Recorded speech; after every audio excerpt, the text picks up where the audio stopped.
4월 10일 일요 본문을 시작하도록 하겠습니다. 부처님 말씀 함께 하겠습니다. 수단입바다 화살의경 17번 개성입니다. 그러므로 거룩한 님에게 배워 죽은 망자를 보고서는 나는 그를 더는 보지 못한다 라고 슬퍼하는 것을 그만두어야 합니다. 그러므로 거룩한 님에게 배워 죽은 망자를 보고서는 나는 그를 더는 보지 못한다고 라고 슬퍼하는 것을 그만두어야 합니다. 그러므로 거룩한 님에게 배워 죽은 망자를 보고서는 나는 그를 더는 보지 못한다 라고 슬퍼하는 것을 그만두어야 합니다. 요즘은 이제 세계적으로 환경 문제가 심각하기 때문에 탄소 배출량에 대해 가지고서 쿼터제를 실시한다 해가지고 이제 많이 줄이도록 노력을 한답니다. 탄소 배출량이 높은 것 중에 하나가 이 차량에서 나오는 배기가스인데, 차량 배기가스를 줄이기 위해서는 지금 이제 더 이상 이 휘발유나 디젤을 떼는 내연기관을 사용하지 않고 전기나 그렇지 않으면 가스를 이용을 해서 차를 이제 운행하는 차로 차츰 바뀌어갑니다. 앞으로 조금만 더 이제 시간이 지나면은 주유소가 사라지고 수소가스 충전소 또는 이제 지금 가끔씩 보이는 전기 충전소가 더욱더 늘어날 것으로 보인답니다. 자, 이렇게 차를 이야기해 봅시다. 아무리 좋은 차를 가졌어도요, 운전을 할 줄 모르면 그 차는 쓸모가 없답니다. 차는 아무리 좋든 나쁘든 새 차든 낡은 차든 그냥 사람이 이곳에서 저곳으로 편리하게 이동을 도와주는 운반 수단에 불과합니다. 다른 말로 하면은 차는 신발에 불과할 뿐이에요. 그러니까 좋은 차를 가졌다고 자랑해 본들 그냥 운송수단 좀 좋은 것 뿐이고, 나쁜 차라고 해 본들 조금 불편하게 그래도 걷는 것보다는 낫습니다. 이곳에서 저곳으로 이동하는 것이랍니다. 그러니까 이곳에서 저곳으로 이동하기 위해서는 차량을 운행을 해야 되는데, 자기가 직접 운전할 수도 있고 또는 다른 사람을 시켜서라도 운전을 해서 이동하면 된답니다. 문제는 나나 다른 사람이 차를 쳐다보고 운전을 할 줄 모른다면 그것은 아무 소용이 없답니다. 부처님 법이 아무리 좋아도 그 내용이 무엇이며 왜 그렇게 법문을 하셨는지 그 뜻을 모르면 소용이 없답니다. 부처님은 우리에게 운전하는 방법을 가르쳐 주셨고 또 운전을 해야 되는 이유에 대해서도 가르쳐 주셨습니다. 우리가 부처님 법을 바르게 배워 잘 운전을 해서 안전하게 부처님 법이라는 차량을 운행하는 이유는 다른 것이 아니라 저 언덕인 닛바나로 가기 위한 수단일 뿐이라는 것입니다. 스승은 운전을 가르쳐 주는 사람이랍니다. 부처님 때는 부처님이 스승이 되셔가지고 운전하는 걸 가르쳐 주셨지만은 부처님께서 이 세상을 떠나신 이후에는 부처님에게 법을 배운 제자들이 법을 모르는 다른 이들에게 부처님에게 배운 방식 그대로 운전하는 법을 가르쳐 준답니다. 그런데 스승에게 바르게 운전하는 법을 배우지 못하면 문제가 생겨요. 가족끼리는 운전을 가르쳐 주는 게 아니라고 합니다. 가족끼리 운전하는 것을 가르쳐 주면은 싸운다네요. 왜냐하면은 평상시에는 부드럽고 자상하게 말했던 사람이 운전을 할 때는 말이 바로바로 튀어나가기 때문에 말이 걸러지고 생각할 수 있는 시간이 그만큼 줄어든답니다. 왜냐하면 운전은 즉각적이거든요. 그래서 살아가는 사람과 친근한 사람끼리 운전을 가르쳐주고 운전을 배우면은 의리가 상한다고 해서 운전은 돈을 주고 선생님한테 배우면은 가장 안전하게 싸움이 안 난다고 합니다. 지난 시간에도 이야기했지만은 한번 잘못 배운 기술은 그것이 고쳐지지 않고 잘못 배운 기술로 영원히 간답니다. 모든 운동을 배울 때요, 운동을 가르치는 코치들은 또는 사범들은 제일 먼저 가르쳐 주는 것이 자세입니다. 이름 보니까 폼이라고 그러잖아요. 운동하는 폼. 그 폼이 스승 없이 선생 없이 혼자 배운 사람은 제 멋대로 폼이 돼가지고 그 폼이 죽는 날까지 잘 안 고쳐져요. 그러나 돈을 주고 코치나 사범이나 스승을 모셔다가 운동을 배우게 되면 그 운동에서 가장 기본적인 요소가 되는 자세, 이른바 폼이 제대로 배우게 됩니다. 그래서 그 자세나 폼이 잘못될 때마다 사범이나 코치나 선생들은 그것을 지적을 해준답니다. 왜냐하면은 그 자세, 그 운동에 가장 어울리고 그 운동에 가장 적절한 자세를 오랫동안 경험을 해와서 교정되고 또 습득된 그것들을 선생은 자신에게 배우는 제자들에게 먼저 그 폼부터 제대로 가르쳐 줍니다. 그래서 폼이 한번 잘 몸에 배게 되면은 일단 폼이 50점 먹고 들어가거든요. 무엇이든 운동을 해본 사람이라면 가장 운동의 기본이 되는 그 자세, 폼이 얼마나 중요한지 알게 될 것입니다. 그런데 이 폼이 한번 잘못 들면, 자세가 잘못 들어가게 되면 그 운동하는 내내 고쳐지지 않아요. 그래서 어설프게 남들이 하는 걸 바라보고 따라해가지고 배운 기술이나 자세나 폼은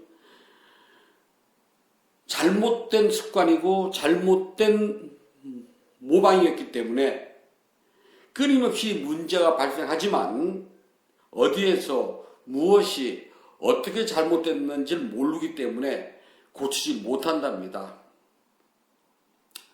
잘못된 습관, 잘못된 기술의 뿌리는 죽지 않고 계속 커가기만 해요. 즉 한번 잘못 들인 습관은 죽지 않고 계속 커져가고 고치기가 힘든답니다. 수행도 스승에게 제대로 배우지 않고 그냥 자기 멋대로 배우거나 또는 바른 스승이 아닌 잘못된 스승을 만나서 잘못된 방식으로 배우게 되면 사라지거나 고쳐지지 않습니다. 이것은 죽는 날까지 계속 커지기만 해가지고 시간이 흐르면 흐를수록 아집과 사견만 커지게 됩니다. 그래서 시간이 지나면은 내가 얼마만큼 수행을 했는데, 내가 몇 년간 수행을 했는데 하면서 자신이 한 시간, 자신이 들인 공력, 그에 따른 금전 등을 계산해가지고 가면 갈수록 아만심만 커지고 거기서 생기는 잘못된 견해는 자신만 죽는 것이 아니라 그것을 보고 따라오는 다른 사람들도 전부 다 죽이게 된답니다. 그래서 운전도 처음 배울 때 잘 배워야지만 습관이 잘 들어가지고 안전 운전을 하게 되듯 수행도 처음부터 잘 배워야지만이 안전하게, 즉 바른 견해를 가지고 니바나에 도달할 수 있다는 것입니다. 잔소리는 마땅히 자기가 해야 될 일을 하지 않을 때에 그것을 고치라고 반복해서 하는 말을 보고 우리는 잔소리라고 그래요. 잔소리가 듣기 싫으면 아주 간단하답니다. 가르쳐준 대로 곧바로 실행하면 돼요. 그래서 같은 잘못을 반복하지 않으면 잔소리를 듣지 않게 된답니다.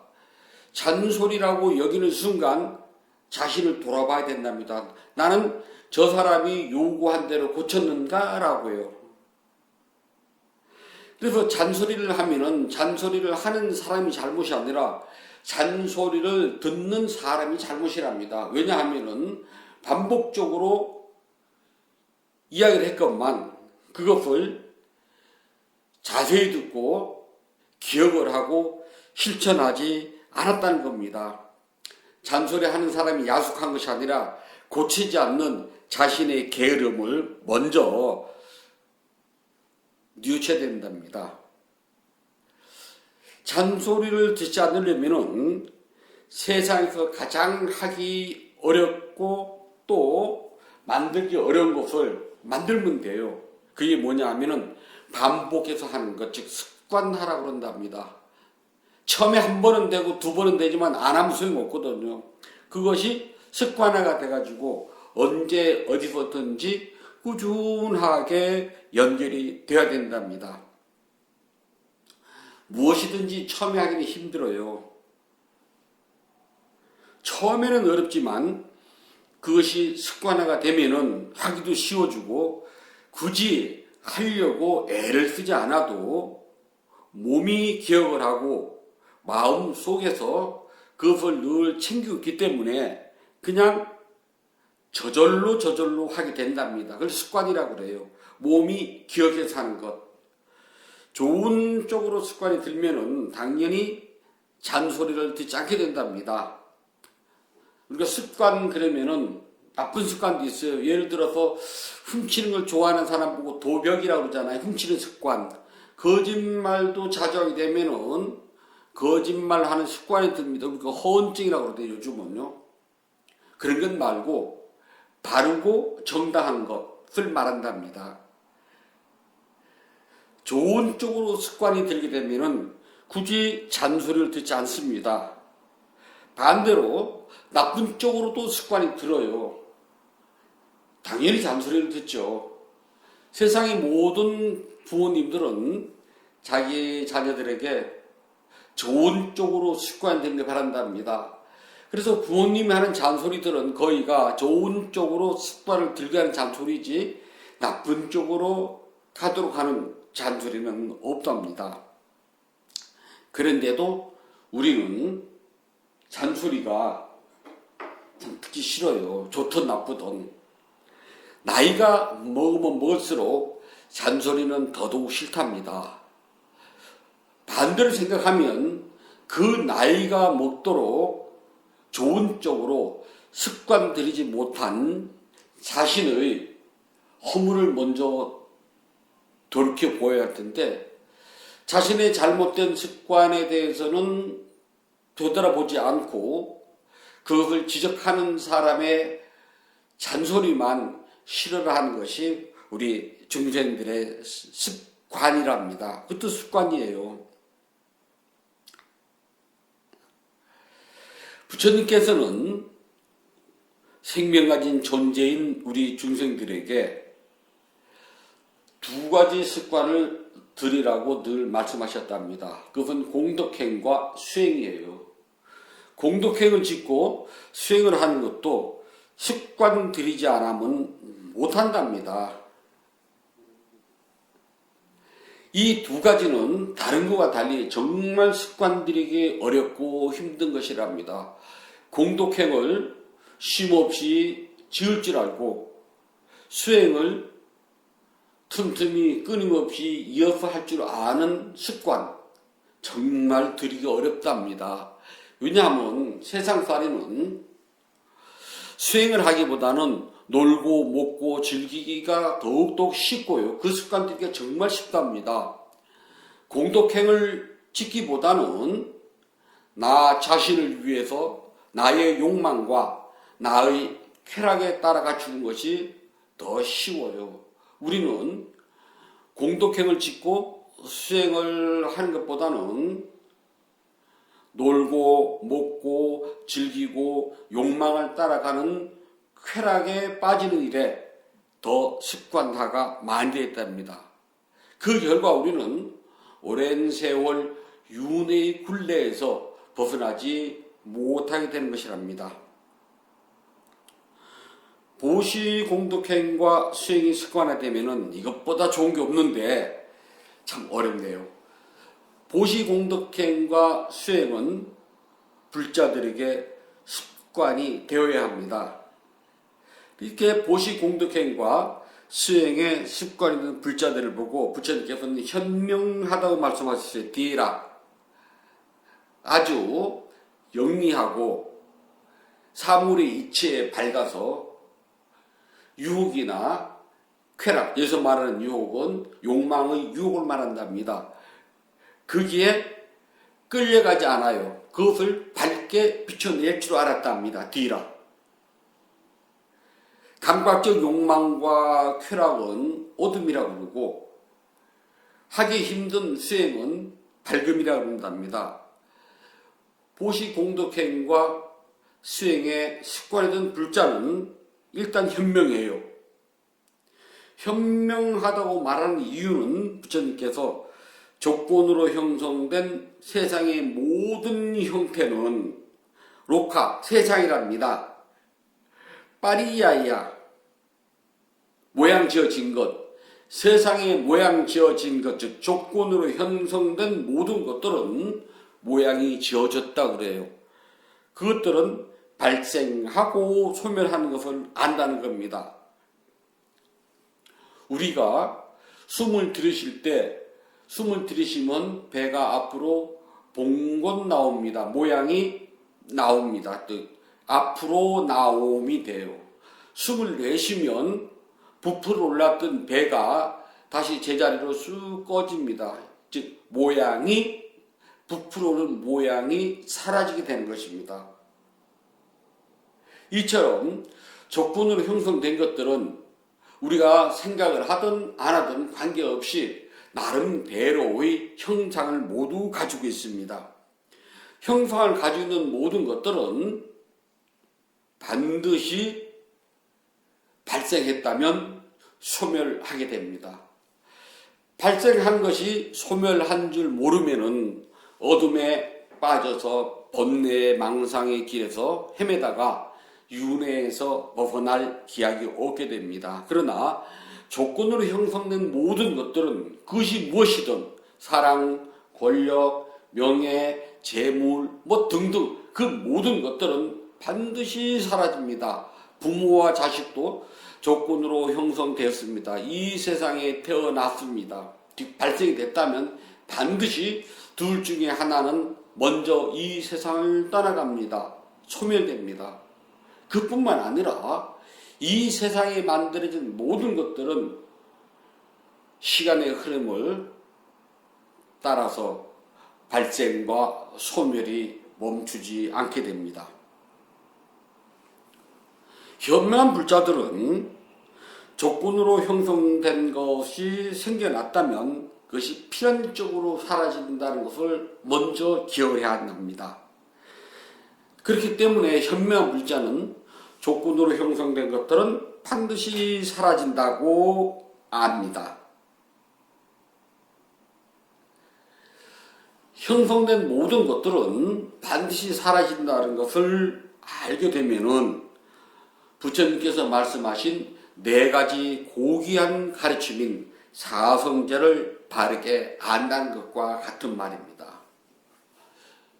우리는 이 세상에 존재하는 이상 이 세상에 만들어진 것들을 잠시 빌려 쓰고 있답니다. 그래서 내가 이 세상을 떠나는 나, 다시 말해서 나의 생명이 소멸되는 순간 나는 이 세상에서 빌려 가지고 있던 모든 것들을 전부 다 돌려주고 갑니다.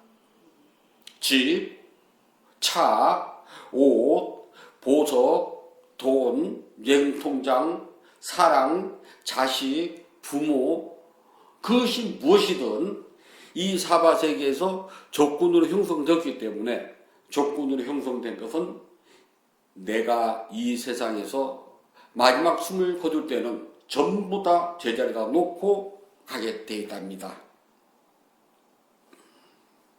그것을 항상 끊임없이 기억을 한다면 사성제를 바르게 알고 있다는 것과 같습니다.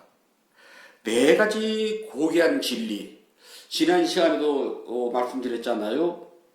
고성제는 조건으로 형성된 모든 것들은 반드시 소멸하기 때문에 고성제랍니다. 우리가 일반적인 세상 사람들이 말하는 사랑, 재물, 명예, 권력 등에 일어나고 사라지고 왔다가 가고 하는 데서 생기는 그런 고통은 그건 기본적인 거고요. 그걸 말하는 것이 아니랍니다. 사랑은 만났다가 헤어질 때 슬프답니다. 돈도 있다가 없으면 괴로워요. 하늘을 찌를 듯한 명예와 권력도 사라지면은 사람이 참 꼬리 우습게 되는 페인이 된다 그래요.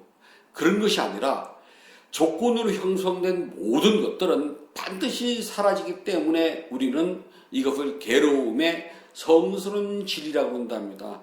실제 이 괴로움이라고 하는 것은 우리가 육체적, 정신적으로 겪는 괴로움보다는 원래 두카라는 말이 내가 원하는 대로 되지 않는다는 뜻을 가진 불만족이라는 뜻이 더 크답니다. 그러나 이 두카를 예전 중국 사람들이 한문으로 번역할 때 불만족보다는 당시 사람들이 이해하기 쉽도록 괴로움을 고자로 번역을 했어요.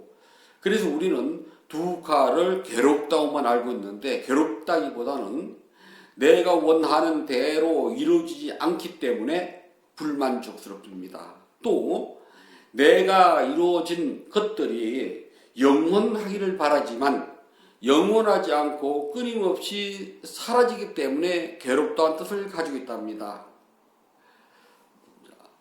그래서 괴롭다고 하는 진리는 반드시 깨달아야지만 하는 성스러운 이치랍니다. 괴로움의 이치를 깨닫지 못한다면 수행은 소용이 없어요. 수행은 불만족, 괴로움, 고통이라는 대전제가 무엇인 줄 아는 것이 수행이랍니다. 그것은 우리가 호흡을 통해서 일어나고 사라지는 것을 보고 걸음을 통해서 발이 들고 나가고 높고 닿고 하는 여기에서 일어나고 사라지는 생멸과 소멸의 법칙을 있는 그대로 꿰뚫어 보기 때문에 이것을 통해서 부처님께서 가르쳐 주신 니빠나를 성취할 수 있기 때문입니다. 그래서 괴로움의 진리는 반드시 깨달아야 할 것이라고 이야기를 해요. 그렇다면은 두 번째 진리인 집성제는 집 모았다. 즉 고성제는 고통의 근원적인 문제라면은 집성제는 고통이라고 하는 원인이 무엇인 줄 아는 겁니다. 이것은 다른 말로 하면은 제거하고 버려야 하는 겁니다. 고통은 그것이 좋다고 가지고 있을 일이 아니라 고통이 발생하면은 즉시로 알아차리고 버려야 됩니다. 즉 버린다는 것은 그냥 내가 버려야지 해서 버려지는 게 아니라는 겁니다. 두카를 내가 싫어서 이거 제거해야지 해서 제거하지 않아요. 모든 불만족, 괴로움, 고통이라는 것은 일어났다가 사라진답니다. 그렇기 때문에 불자들은 그것을 다른 생각을 개입하지 않고 그냥 있는 그대로 볼 뿐입니다. 좋아하지도 않고 싫어하지도 않고 따라가지도 않고 벗어나려고 노력하지도 않아요. 그냥 있는 그대로 봅니다.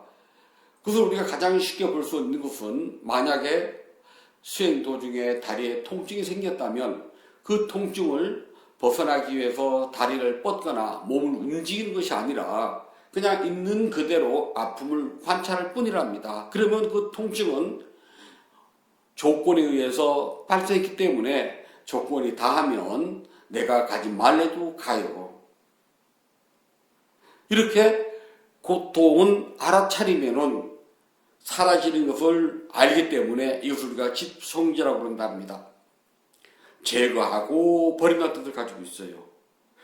이렇게 모든 불만족, 괴로움, 고통이라고 하는 것은 반드시 깨달아야 하고 깨닫기 위해서는 고통, 괴로움, 불만족을 하는 것을 제거하고 버려야 되는데, 제거하고 버리기 위해서는 가장 중요한 것은 직접 수행을 해야 한다는 멸성제가 있어야 된답니다. 사라진다고 하는 고귀한 가르침, 멸성제예요. 부뚜막에 소금도 집어넣어야 짜답니다. 한 술의 밥도 내가 퍼서 내 입에다가 집어넣어야지만 배가 부릅니다. 남이 하는 말을 듣고 남이 써놓은 책을 아무리 본들 그것은 그림 속의 떡에 불과해요. 그건 내 거 아니랍니다.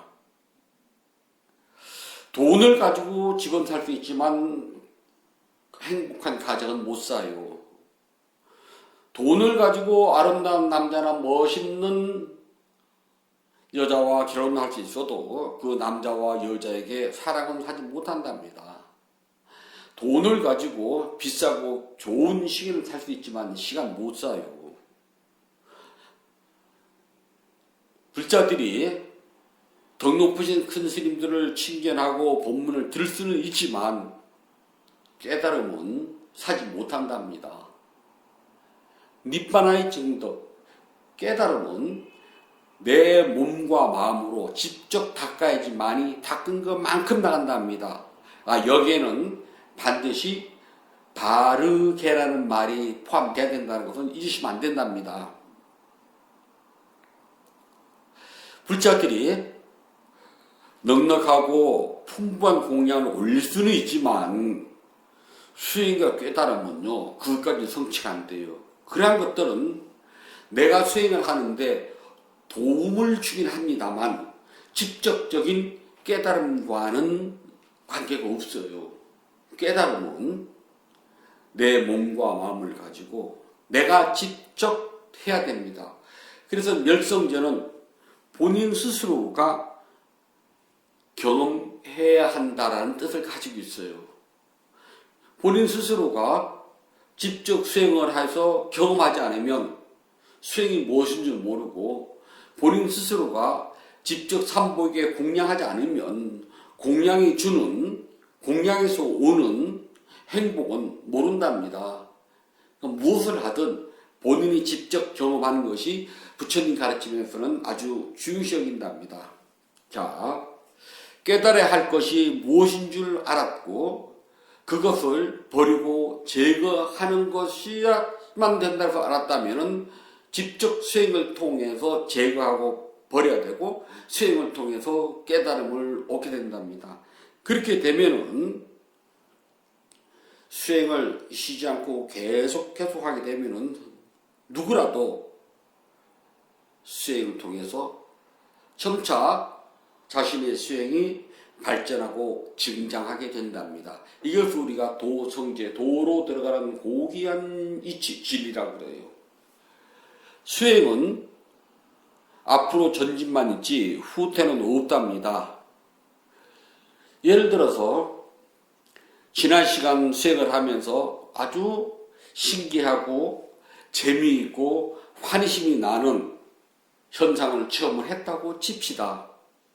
내가 만약 그것을 오늘 어제와 같은 재미있고 신기하고 아주 행복한 현상을 또 경험하길 바란다면 그건 잘못이에요. 왜냐하면 수행은 할 때마다 앞으로 나아가는 증장, 발전이 원칙인데 어제 한 곳으로 돌아가겠다면 퇴보가 되기 때문에 그런 수행은 있을 수가 없답니다. 그래서 우리는 지금 이 시간에 내가 체험을 한 모든 현상은 그냥 이 시간으로 끝이에요. 그것은 그냥 버리는 것이지 기억하고 넣어놨다가 다음에 또 그것을 체험하길 바란다면은 도성제 유배가 된답니다. 도성제는 발전과 증장인데 발전과 증장이 아니라 퇴보라는 도성제는 없기 때문이랍니다. 도성제를 잘 알아야지만이 고통의 원인이 되는 여러 가지 오염들, 다시 말해서 번뇌라고 하는 낄레사가 가라앉게 된답니다. 그것은 8가지 바른 길을 말한답니다. 바른 알아차림, 바른 삼매, 바른 직업, 바른 행위, 바른 수행, 바른 삼매 등등을 말한답니다. 도성제는 다른 말로 하게 되면은 마치 호수에 물결이 출렁이게 되면은 가라앉은 낙엽이나 또는 더러운 찌꺼기가 또 올라서 밑바닥이 보이지 않게 된답니다. 그러나 물결이 점점 멈춰지고 고요하게 되면 낙엽이나 찌꺼기는 점차 밑으로 가라앉게 되면서 물이 맑아지고 밑바닥이 있는 그대로 점차적으로 드러나게 된답니다. 우리 마음도 그와 같아요. 마음은 번뇌 또는 망상 또는 낄레사라고 하는 오염원들로 인해서 계속 움직여요. 이리저리. 마치 마음을 호수로 이야기를 한다면 고요하게 있는 것이 아니라 바람이 불어서 끊임없이 출렁출렁 일렁일렁 되면서 밑바닥에 가라앉아 있던 갖가지 낙엽이나 또는 이런저런 더러운 찌꺼기가 떠올라서 바닥을 보이지 않게 하는 거랍니다. 그러나 수행을 하게 되면 깨달아야 한다는 것이 뭐냐면은 호수의 밑바닥에 있었던 낙엽이나 찌꺼기가 떠올라서 출렁출렁 되는 것을 보고서 내 마음이 지금 저렇게 출렁출렁 돼서 갖가지 찌꺼기가 다 떠올랐구나. 나는 낙엽이나 찌꺼기를 가라앉혀서 맑게 비춰진 내 마음을 한번 봐야 되겠구나. 우리는 그것을 보고 고성제라고 합니다. 물을 맑게 가라앉히기 위해서는 출렁이고 일렁이는 것을 멈춰야지 하는 것을 깨달았다는 겁니다. 그러기 위해서는 물결이 일어나지 않도록 해야 됩니다. 돌멩이를 던진다거나 또는 일부러 흔들어 가지고 물이 출렁되지 않도록 하는 것을 보고 우리는 집성제라고 그래요. 즉 제거하고 버린다는 것입니다. 출렁이고 일렁이도록 돌멩이를 던지고 다르게 물탕을 치지 않게 되면은 물은 자연히 고요하게 되면서 찌꺼기는 가라앉게 된답니다. 그것을 우리는 집성제라고 그래요. 계속해서 물이 출렁이지 않고 고요하게 있게 되면은 점차 떠올라서 어지럽던 찌꺼기가 점차 가라앉게 돼가지고 마침내는 물이 맑아지고 밑바닥이 보여지게 된답니다. 이것을 도성제라고 이야기를 한답니다. 이렇게 호수를 통해서 또는 그릇에 담긴 물도 상관없답니다. 일렁이던 물이 멈춰지면은 찌꺼기가 가라앉고 물이 맑게 되어서 밑바닥까지 볼 수 있게 되는 것. 이것을 다른 말로는 오염원이 가라앉았다고 이야기를 한답니다. 즉 밝은 마음이 드러난 상태라고 이야기를 해요. 이것을 부처님께서는 법을 아는 현명한 사람이라고 말씀하셨답니다. 즉 법을 아는 현명한 사람은 다른 말로 불자를 일컫는 말이랍니다. 불자는 법을 아는 현명한 사람들이에요. 왜 이렇게 내 삶이 고달플까? 간단합니다. 삶이 왜 고달픈지를 모르고 살기 때문에 그래요. 그러나 왜 이렇게 내 삶이 고달플까? 이유는 간단합니다. 나는 일어나고 사라지는 모든 법칙, 돈, 사랑, 명예, 건강, 행복 등등 모든 것들은 조건되어진 현상이기 때문에 일어났다가 사라져요.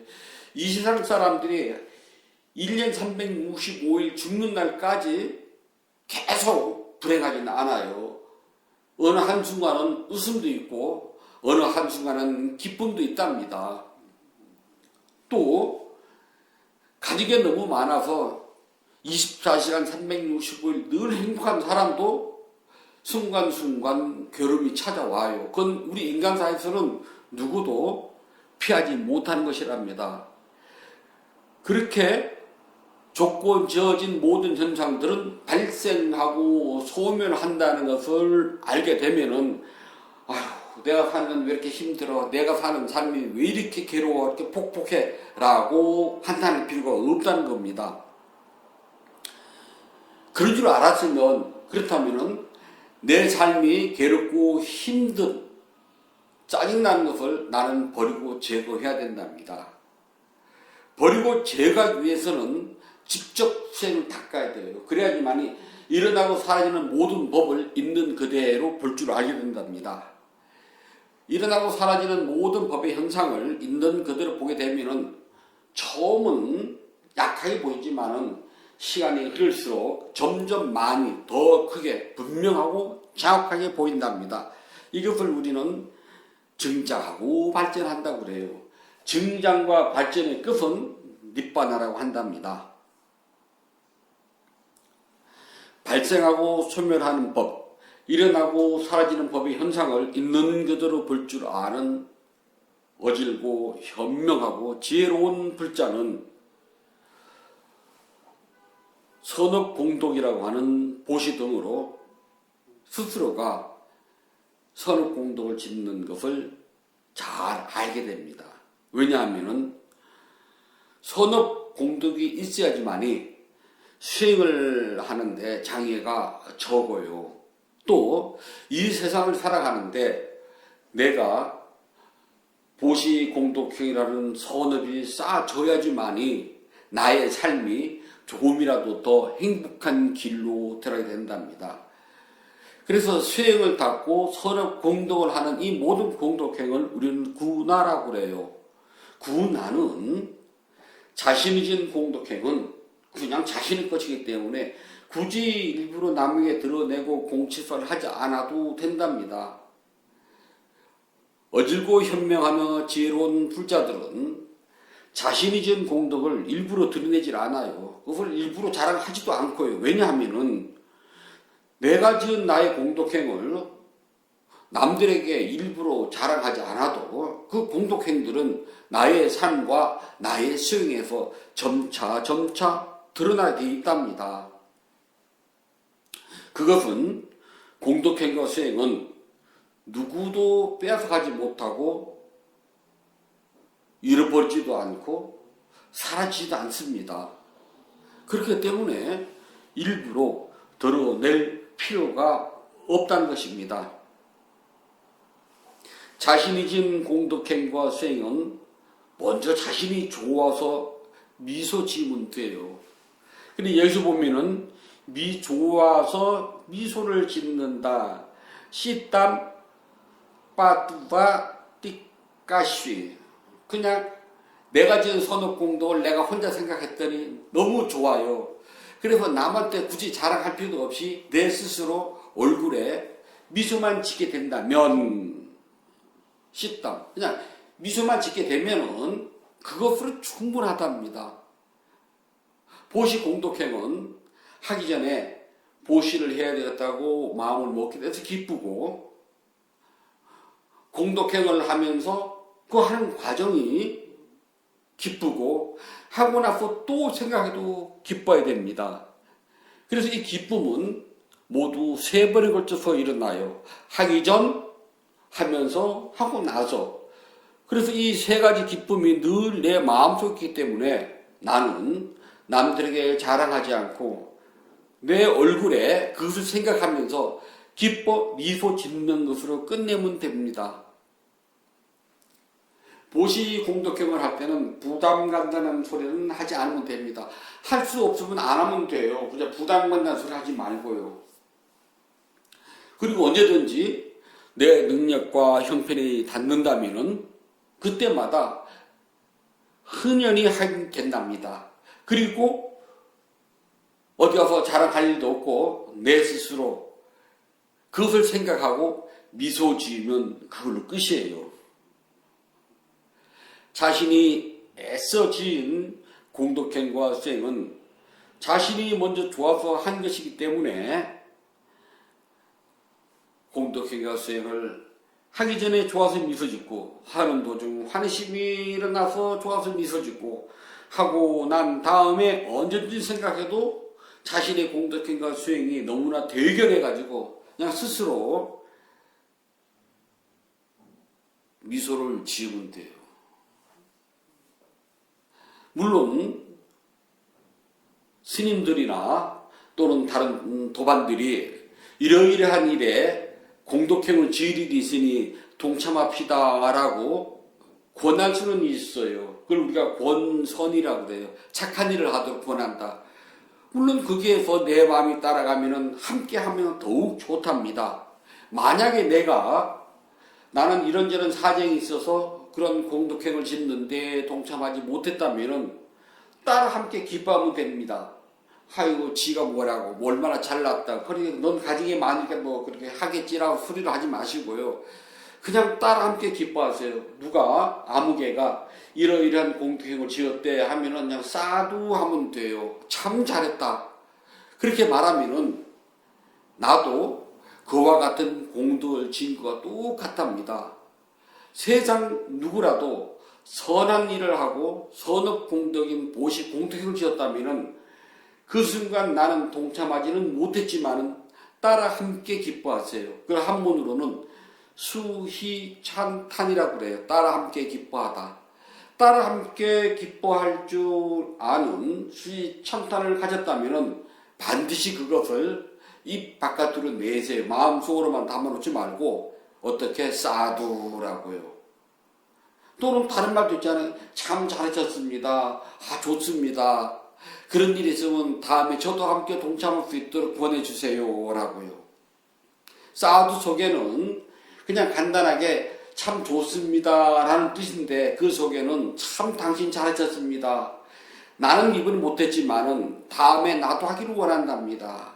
그리고 그런 일이 있다면 나에게도 알려주세요. 나도 힘껏 동참하겠습니다 라는 뜻을 가지고 있답니다. 따라 함께 기뻐한다는 것처럼 좋은 게 없어요. 따라 함께 기뻐하게 되면은 그 공덕행은 나도 역시 그와 같은 공덕행을 지은 것과 같은 줄 알고 있으면 된답니다. 공덕행을 짓고 수행을 하는 것은 습관되지 않으면 하기 어려워요. 이 두 가지는 사람이 살아가면서 가장 길들이기 어려운 습관이라고 한답니다. 법회 때마다 법문을 통해서 잔소리처럼 보시 공덕행과 수행이라는 것을 계속 듣다 보면은 어느 날 자신도 모르게 물들고 습관이 된답니다. 참 어렵네요. 그런데 대부분의 한국 불자들에게 이렇게 법문하면은 이런 이야기를 해요. 스님 부담스러워요. 그래요.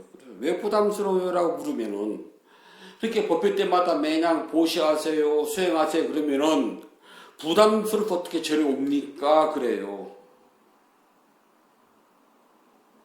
그럼 저도 생각해 본답니다. 부처님 가르침에서 제가 제자들에게 부처님께서는 빼놓지 하시는 법문이 보시 공덕행의 선업 공덕과 수행이라는 두 가지 주제인데 이걸 빼놓고 무슨 이야기를 할 수 있을까요? 우리 모두는 진심으로 복 받기를 원한답니다. 그런데 복을 받으려면 복을 심어야 돼요. 아무리 좋은 문전 옥답이라도 씨앗을 뿌리고 가꾸지 않으면 잡초만 자라나야 된답니다. 문전 옥답에서 훌륭한 수확을 거두려면 씨를 뿌리고 가꾸어야 된답니다. 복을 받으려면 먼저 복을 지어야 돼요. 더 쉬운 말로는 복권에 당첨되려면 가장 먼저 기본적으로 해야 될 일이 복권을 사는 일이랍니다. 단 여기에서는 셈 치고는 하지 말아요. 흔히들 하는 말이 보시하는 셈 치고 그런 말들 많이 하거든요. 그건 보시가 아니랍니다. 그냥 보시는 보시로서 끝내요. 예를 들어서 자기 밥 먹는 길에 스님도 옆에다 숟가락 하나 올려놓고 난 다음에 그냥 보시하는 셈 치고 스님 공양도 같이 했어요라 하는 부자도 있거든요. 그건 아니랍니다. 그냥 보시는 보시서 끝내요. 뭐뭐 하는 셈 치고는 절대 해서 안 된답니다. 그냥 군것질한 셈 치고 밥 싸먹은 셈 치고 뭐한 셈 치고 보시하지는 없답니다. 그냥 순수한 마음으로 정성을 다해서 기쁜 마음으로 보시하세요. 셈 치고는 없답니다. 복을 받으려면 복을 지어야 된다는 것이 가장 기본적인 이치인데 한국 불자들은 복은 짓지 않고 복 받는 이야기만 해달랍니다. 복 받는 이야기를 하려면 먼저 복을 받을 수 있는 법을 가르쳐 줘야 된답니다. 복을 받는 법이란 복을 짓는 법을 알려줘야 됩니다. 복 짓는 법을 모르면서 어떻게 복 받을 생각만 합니까?